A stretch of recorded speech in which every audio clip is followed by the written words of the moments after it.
Welcome to Coleman Report Live. I'm Bob Coleman, and we're talking Main Street and the small business lenders who help it grow. 1 year anniversary of craziness, of madness, and we're all here. So, John, thank you very much for coming from your undisclosed location in Virginia. I can say that. John's an American banker, does great stuff. This is going to be the John show. Putting you on notice, John. You have a ton of stuff for Katie, of course, out of Seattle. Hey, we have some questions. Let's get to this. This came out from the National Restaurant Association, more about the revitalization fund and how critical is this to your borrowers. John, I still like the one we were making a joke of, the Navigator program. None of us know what that is, other than maybe people are getting new Navigators. But that $125 million. No surprise there, John. Yeah. And we're going to talk about this tomorrow. It's just so we'll go through the report. We'll talk about, hey, do you think Congress will extend the PPP deadline? Right now it's at March 31st. I'm going to ask Katie first, then we'll throw it to John. Katie, what is your sense of Congress these days?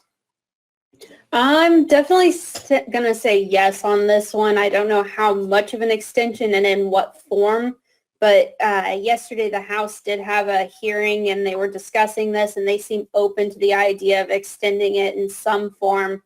Whether that's just for smaller businesses or something like that, we don't know. It might be more limited in the next version, but I definitely think they are talking about expanding it. John, are 91% of our people right? Yes, 91% of you. Oh, I love the statement. Yes. Now we're delving into the realm of speculation, but my speculation is yes, they're going to extend it. Yes, it's going to be more than, it's going to go beyond the plan that say the banking and financial services trade groups, and it seemed like Congressman Luetkemeyer was sort of getting at yesterday, which is timestamp, so to speak, any and all loans that are in the system by the 31st so that they can be processed and decisioned, hopefully approved. John and Katie, do you see adjustments to the programs in terms of adjusting the percentages, adjusting anything, or is it just going to be a flat extension? I think it will be an extension closer to 60 or 90 days, and I'll tell you why. You sort of hinted at the reason why I think this, at least, and that's Community Navigators. That's the Community Navigator program just got approved, and obviously it would serve little or no purpose if it were going to on the 31st of March, as well as the $7.25 billion that was added to the program. Little or no reason, purpose for doing that if the program is to end on the 31st, obviously with that caveat. Great. That's a great insight, John. Great insight. Hey, we'll see if we can stump John on this one. What percentage of second draw PPP funds have been used to date? Good question. John is quickly Googling the answer. I'm not Googling, I'm guessing. What's your guess? My guess would have been 50%. And you are absolutely right, my friend. Good job. Yeah, it's at 50%, so I think that's another factor in the money's been allocated, the money's on the shelf, that they will extend the program. Sure. What's going on? Yeah, so yesterday Congress passed the American Rescue Plan. Sorry about that. I think you cut out for a second, so I wasn't sure who you were talking to. Among other things, the bill provides an expansion for nonprofit PPP eligibility. It's got some more money for the EIDL advance grants. This restaurant revitalization fund that we were discussing before looks like that's going to be in the form of grants, and it's probably going to be similar to EIDL, and then it's about, well, we don't know the details, so we'll hold off on that, but it has also some other things that were in previous ones that are just extended, things like the employee retention credit, paid sick leave for families, things like that. There's also quite a bit in there for agriculture businesses as well. which will affect both small businesses as well as larger operations. John, how do you like that chart? Katie put that together. Looks It's a great. little small on this page. It is small. John, let's you did great reporting on hold funds. What's going on on withhold codes for funding? Let's talk about that. What surprises me, and I don't mean this in a critical sense, because as I was telling you before we started, Bob, I'm not a technologically adept person, and if it were up to me to solve this, people would be in big trouble.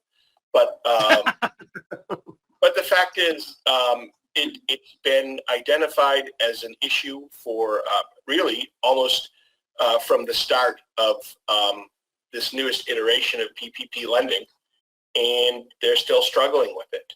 And I want to emphasize, I don't mean this in a critical sense, because I know, they're trying very hard I know they want to get this solved, and they're doing everything that they can, but I guess it's clashing imperatives. The upfront compliance checks, that's something that obviously they feel needs to be done, and they really haven't sort of compromised on that or weakened that, watered that down in any way that I know of. And then obviously it creates these issues on the other side. So, John, we got 50,000 applications being held up in hold code Etherland. What percentage of those applications are of the total universe of applications that have been submitted? Katie, John, do you know that real quick? I think it's a relatively small percentage, because I know it's, I'm trying to think of how many have been submitted since, this year, because it's a 2021 problem. It wasn't an issue in 2020 because they weren't doing these checks, these front-end compliance checks. But I would imagine it's less than 10%. But having said that, if you are the business, in that 10%, or you're a banking client, it's a very real concern. All right, let's talk about the $10,000 Harry Potter loans. That's my term. They just go poof and disappear at the end of the month? What's going on with that, John? Well, this is what Representative Luetkemeyer mentioned yesterday, is that he indicated that he had talked to people, I'm assuming inside the agency, because obviously where else would he get this information, but that of the 50,000, it was likely that 10,000 wouldn't be addressed, that there wouldn't be enough time, so that as of 31 March, as things stand now, they go, just like you said, they go poof, because the SBA, it's not an option for them. They can't, the program ends. It's not like 7A, where funding might run out temporarily, but the program is permanent. This program ends on 31 March. So they can't process, they can't sort of keep them alive, barring some action by Congress. Yeah, and I think that's a nice summation, John. All signs point to an extent solves a lot of issues. I had about the money that was allocated for consulting and for on the ground helping these businesses, and it doesn't make sense to fund programs if there's no program for them to apply to. So that's good.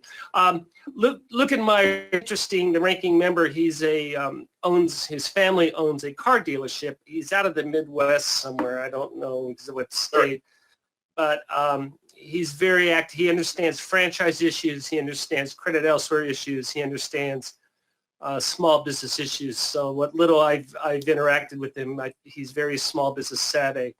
Yes. Anything else you can add about him, John? You're nodding your head.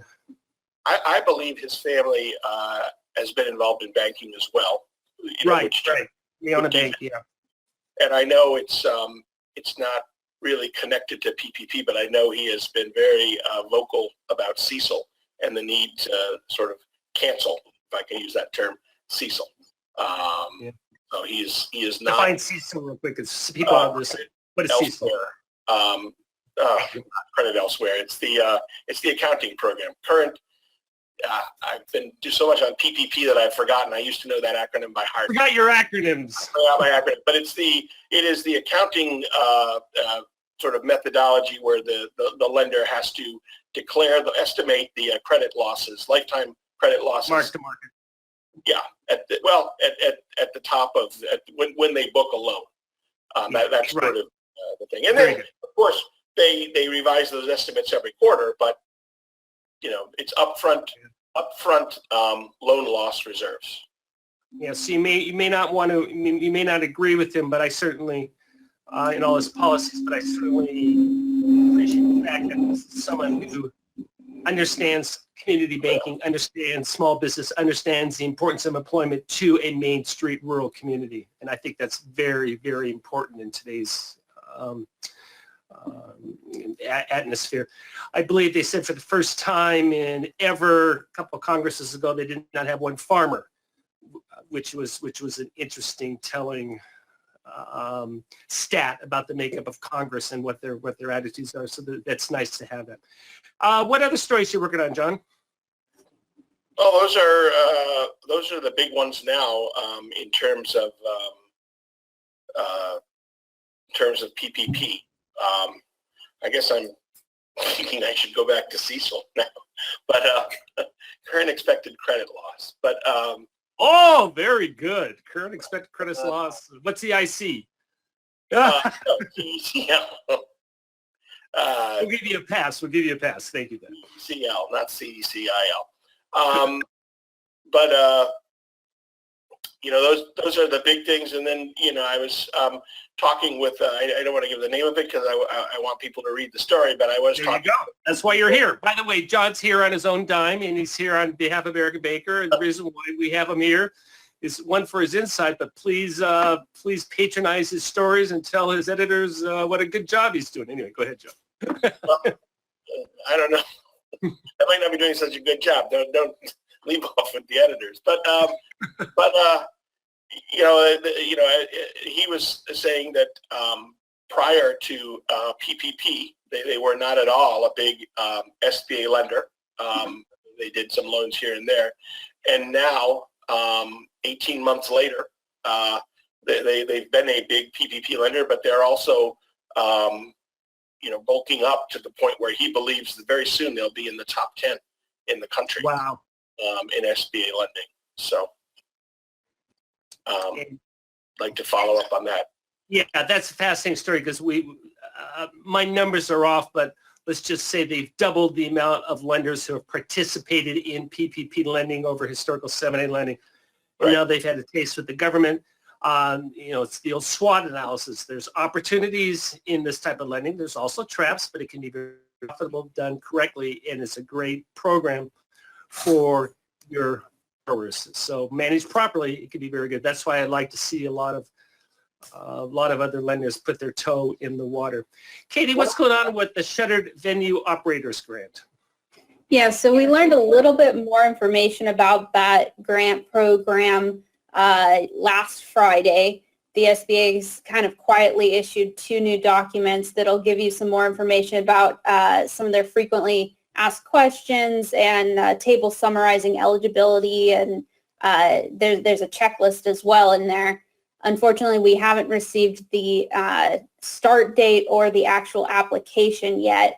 The SBA has not announced when that's going to be, but it does look like that's coming up soon.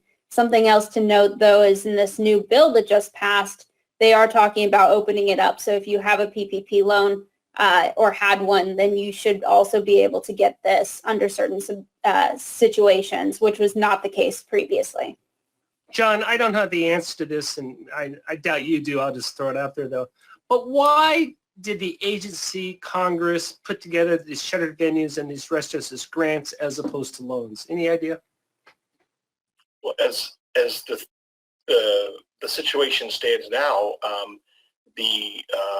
I know I'm more familiar with restaurants than the sort of the entertainment venues. They don't have the capacity to pay it back,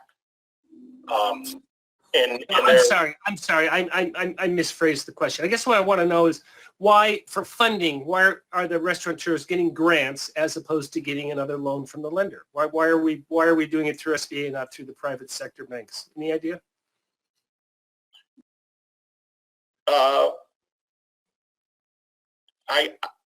That's a good question, and I don't have the answer to that. Yeah, no need to go on. I just raised it philosophically. It's very interesting why they've sort of separated it out into a separate program, and that's interesting. One thing I wanted to mention about regular SBA and getting back to the hearing from yesterday, one of the interesting things that was disclosed, and it was by one of the, I believe it was, her name was Hilda Kennedy, the CEO of AMPAC, but I believe it was she who mentioned that the 11-12 grants, or they're not grants, but the 11-12 payments, they've had to sort of shave those down instead of what they were talking about, which was 6 and 3 months. Now it's 3 and 2 months. And those are very important, obviously, if you have an existing 504 and 7A loan and the money isn't there. I guess that's an indicator of how well, those programs are doing a little bit better than one had expected, or at least they're doing more loans. But that's just another issue for Congress to have to address. Well, good. The Congress has been very busy. I think we can all agree they're working and earning their paychecks the first part of the year. So good for that. Let's see, Katie, any other news out of Washington, or have we pretty well covered everything on our list? I think we pretty much covered everything. I just wanted to add that we are expecting the president to sign that bill that passed in Congress probably tomorrow. Some rumors are saying later today, but I've heard pretty much probably tomorrow. Good. Well, that's neat. And as soon as we get guidance, I know Vicki says, hey, we need to have new forms, and there's the SBA is certainly earning their money as well in terms of getting this out, as well as the lenders. Well, John, it's been a year. It's been a crazy year. We certainly appreciate your insights every week. It's the hits, as I say, the hits keep on coming. So it'll be interesting now to see in terms of implementation and additional legislation. John, I thank you very much for joining us. Katie, as always, I will be out tomorrow. Katie, you got the con, so I believe it's you and Lance, and I know we're going to be talking about restaurants. Hey, we're putting together this great program next week on debt refi on the product and how to structure that. And what we're refining is the first lien, and we're going to tell you all about all the rules, and Lance and I will be doing that. Thank you for joining us today for Coleman Report Live and for supporting America's Main Street, one entrepreneur at a time. Have a great day.